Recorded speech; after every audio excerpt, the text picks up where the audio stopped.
Today, I am 2 years cancer-free. Well, sort of. Hello, my name is Michelle, and on this channel, I document my journey with stage 3 triple-negative breast cancer, as well as adrenal insufficiency, which I got as a side effect from the Keytruda immunotherapy. I also talk about anything else that I might find interesting. Do you like my haircut?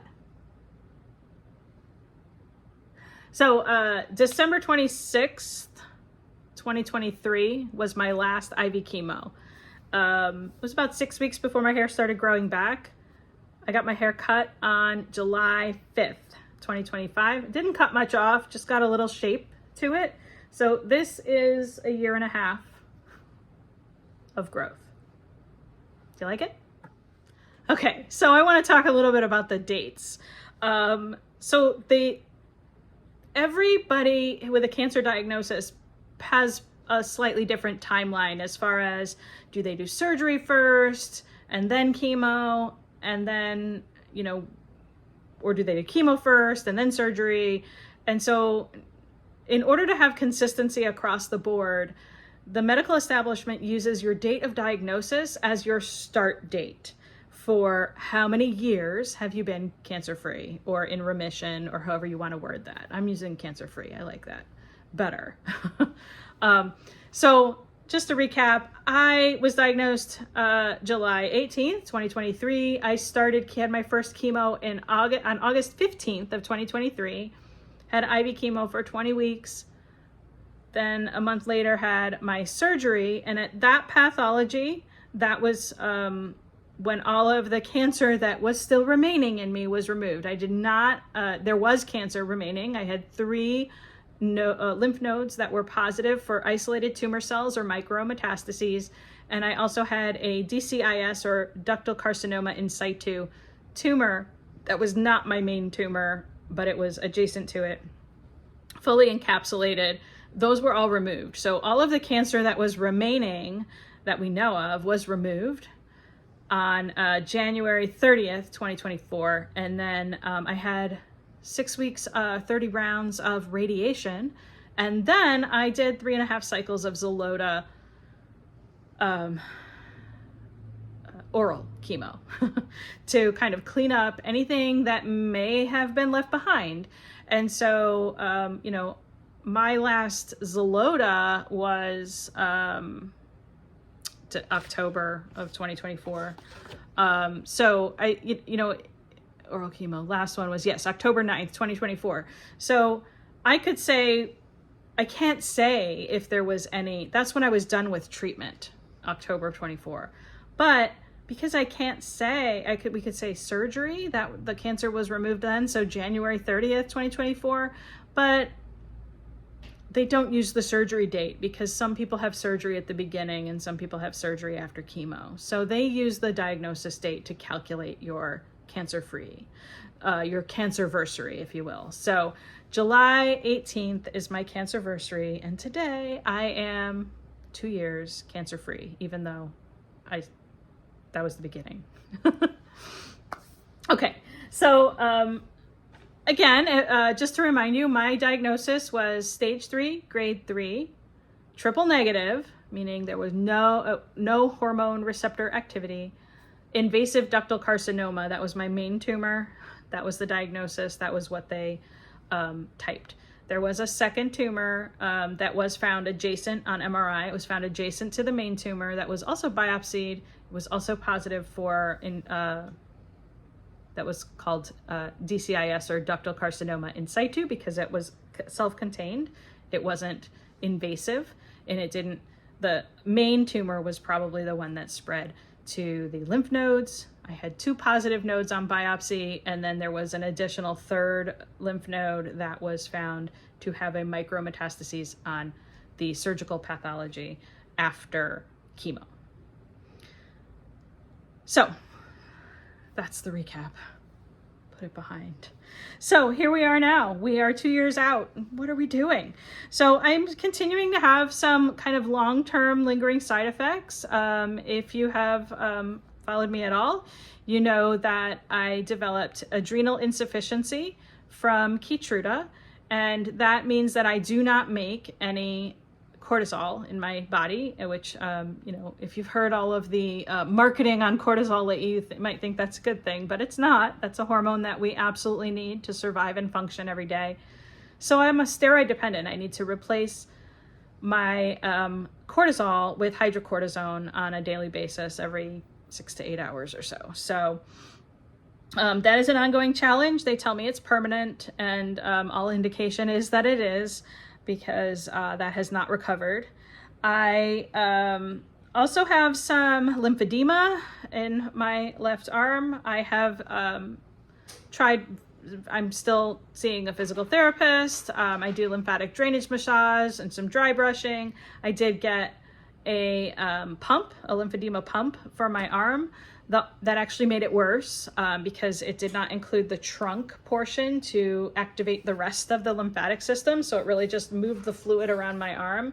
Initially, the measurements went down in my hand, but then they came back up and the whole arm got bigger. So we stopped that pump. They're trying to get me approved for the trunk portion. So basically a full body pump to really activate that system. Otherwise, I'm just doing it manually. I cannot tolerate, well, I guess I should try again, but when I have tried in the past, I did not tolerate wearing a compression sleeve because that does actually put stress on the body, and it made me nauseous. And with adrenal insufficiency, if I were to vomit and not be able to keep my meds down, that could become an emergency really, really quickly. So they had me stop using the compression sleeve. So I have found some relief with physical therapy for sure. That does make a difference. And that in the cording, you can actually kind of see the little dimpling there. And that is from the cord, which I can't pull it to make it pop out. The physical therapist has gotten pictures of, no, I can't, there's no way I can twist my arm the way she does to get it to actually come to the surface where you can see the cord. But there's scar tissue that comes from my armpit and goes down the arm in a cord, just like it sounds. It's like a tight cord of scar tissue. And so sometimes that causes pain, but I have a good range of motion, so dealing with that. Joint pain, muscle pain. My feet have started hurting me really badly. I'm actually going to see a podiatrist about that. Some menopause symptoms. So some of the joint pain and muscle pain might be related to menopause. Again, that chemo put me in menopause. My last period was 3 days after my first chemo, so almost 2 years ago.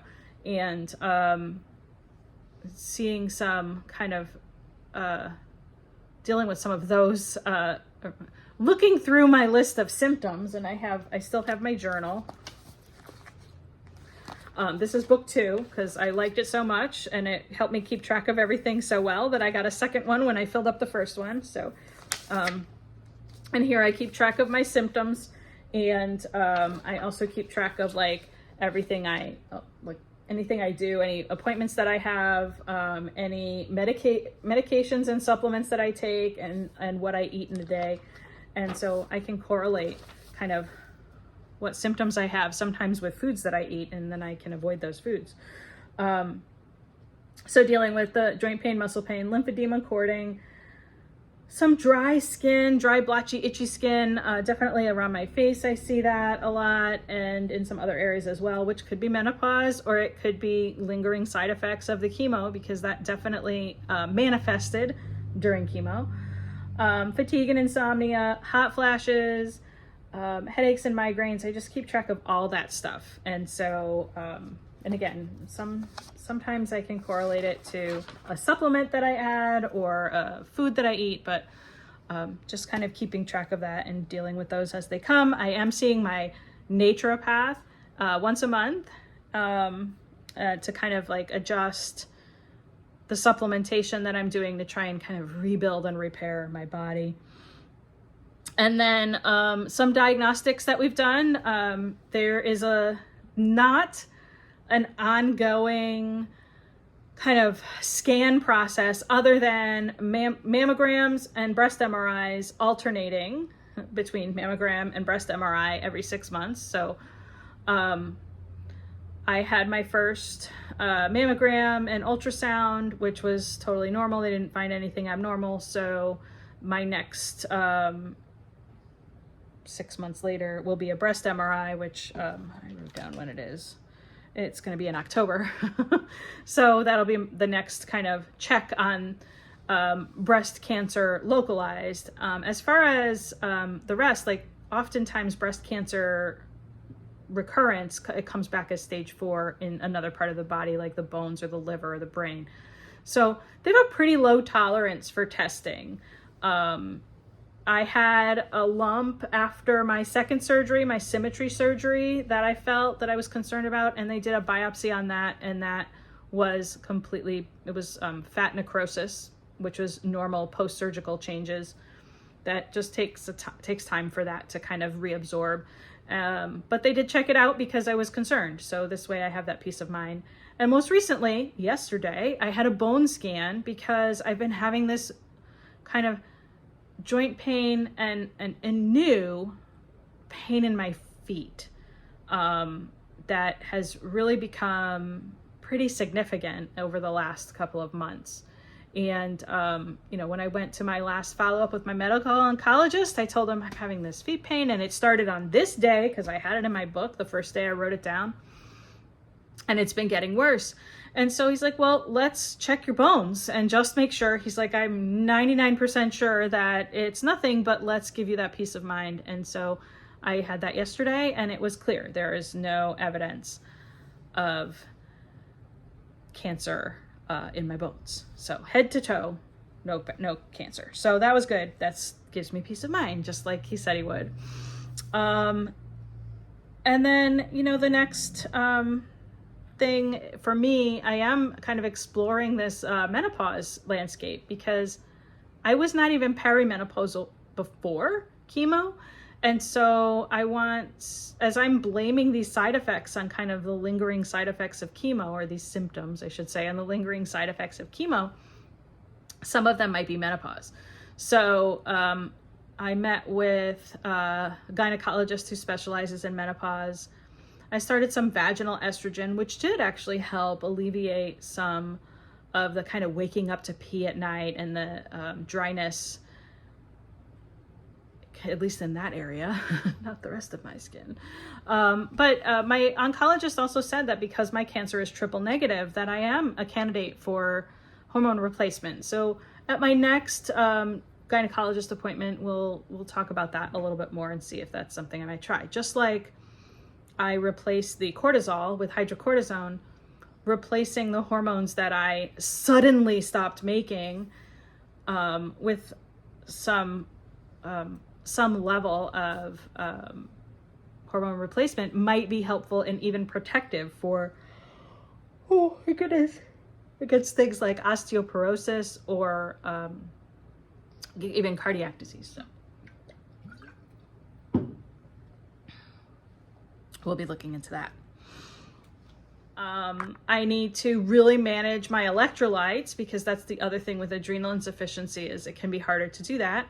So thank goodness for Element. And if you don't know, they don't sponsor me or anything, but I love Element.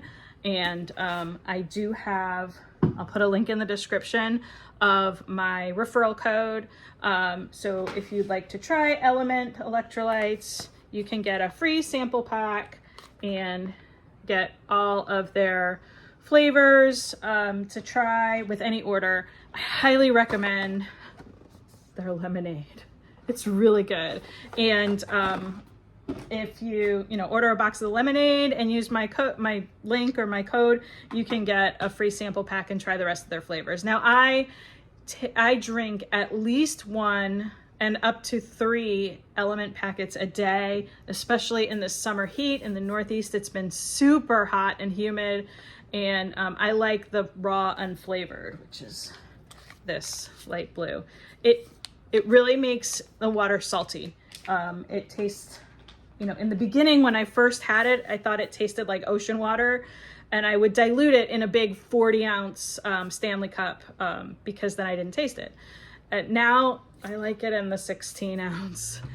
And then the next thing I want to talk about is survivorship. And so when you're going through cancer treatment, there is always the next appointment that you're looking to. And so, I had diagnosis on July 18th, and then July 19th, I met with the surgical oncologist. And July 20th, I met with the medical oncologist. And then the following week, I had like a PET scan and a breast MRI. And then August 15th, I started chemo, and I had chemo once a week for 12 weeks. And then I had 2 weeks off, and then I had chemo every other week for the next 8 weeks. And then I had an appointment at the 2-week mark. I had another breast MRI before surgery. Then I had surgery, and then I had the follow-up appointment, and then we started radiation, and I went every day for 6 weeks.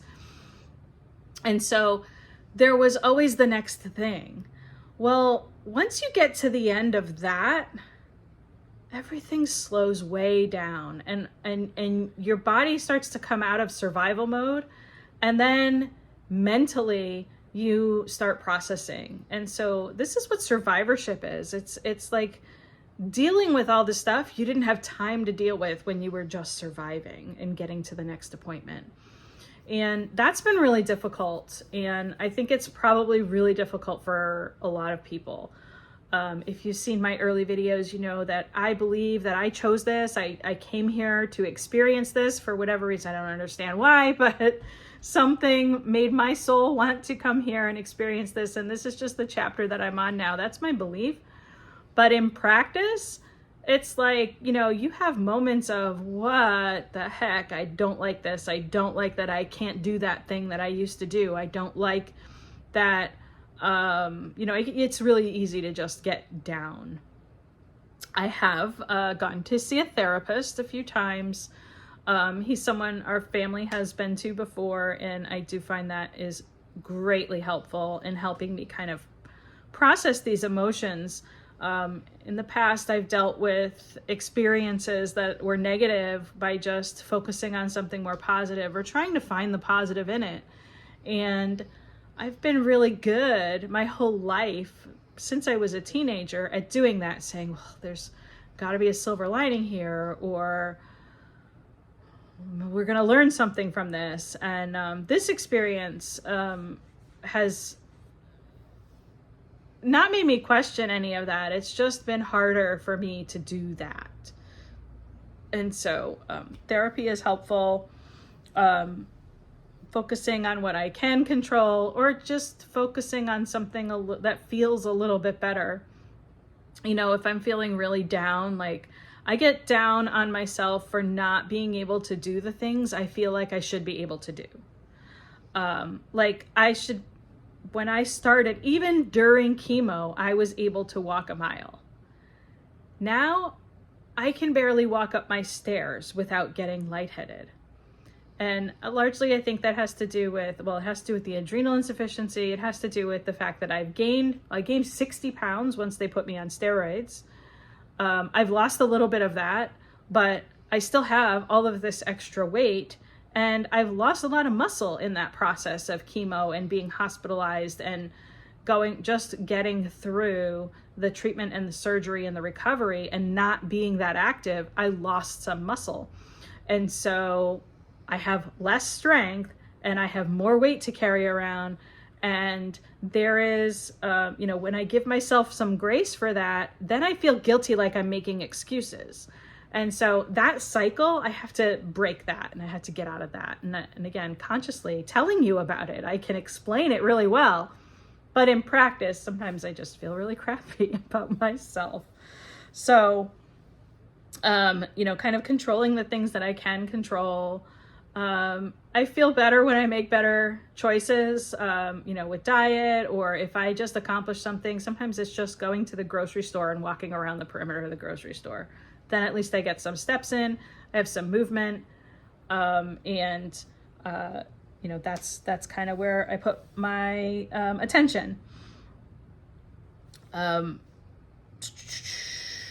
the other part of survivorship is worrying about recurrence. And so I want to also, I don't want to live in that world where everything, every little ache and pain, every little lump or bump, that might be cancer.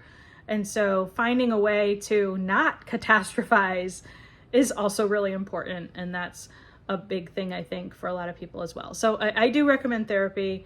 I am not a proponent for pharmaceuticals. In case you haven't guessed, I've always tried to have complementary natural things to kind of help me through this cancer process. And even when I needed to do